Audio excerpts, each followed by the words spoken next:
We're solving problem 24 from the 2024 F equals MA exam.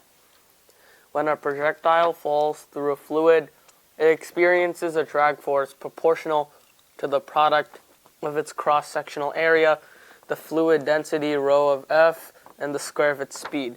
Suppose the sphere of density rho of S is greater than rho of F. Radius r is dropped in the fluid from rest. When the projectile has reached half of its terminal velocity, which of the following is its displacement proportional to? Now, you're going to use these formulas as the formulas for the forces acting on it. This is F of D, which is drag, F of B, which is the buoyant force experienced on the sphere, and F of G, which is the gravitational force. Now, the formula for an area of a sphere is 4/3 pi times the radius squared. So we do r squared because we don't know the radius, and then times rho of S, and then times G. We can do the same here because it's still the same volume, rho of F times G. And this, we'll just leave this one as it is. Now this is one of the kinematics, which we'll get into later in the video, and we don't need it right now. But when it reaches terminal velocity, we can say that this is like the gravitational force minus the buoyant force minus the drag is equal to 0 at terminal when it's approaching terminal velocity. So we can therefore plug these values in. So 4/3 pi r squared times rho of S times G.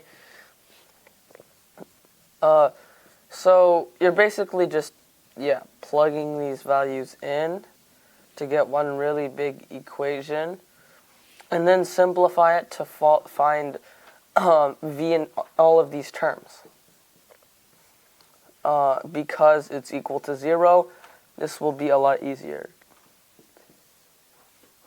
So this is going to take a lot of isolating, but we find here that, well, v squared with respect to t, this is equal to g times the first rho of S minus rho of F, and then the r squared goes on top, and divide this by r k constant times rho of F. There we have it. And since the problem says we reached half of its terminal velocity, using Vt is 1/2 v. When you square root it, you have to take the half of it, so v is 1/2 times the square root of g times rho of S minus rho of F r squared over k times rho of F. There we have it. Now, what does this tell us about the acceleration? We want to use this kinematic equation now because it tells us that the acceleration is basically all of this minus 2k over rm. A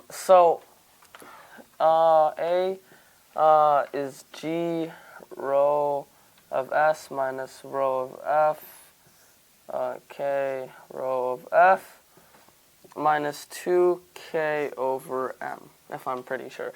Because this acceleration decreases by a factor of 2k every increment, or every instant. This k is also gone. And, well, we want to focus on this part. What does this tell us? If, since it tells us that this is just barely greater than this, or really greater, we can ignore this and say that our acceleration, since this divides, there's just a g here, this doesn't really matter. Our acceleration, we can say it's about the force of gravity. So we can estimate that. Now, using this big formula, squaring this, we get that this is 1/4, since you're squaring that, This is 1/4 times G rho of S minus rho of F R squared. Should probably move this up, and then divide this by K times rho of F. We have this here over our G as our denominator, and simplifying this all down, this is proportional to S. Simplifying this, we get that S is proportional to R times rho of S over rho of F, therefore giving us our answer for this problem.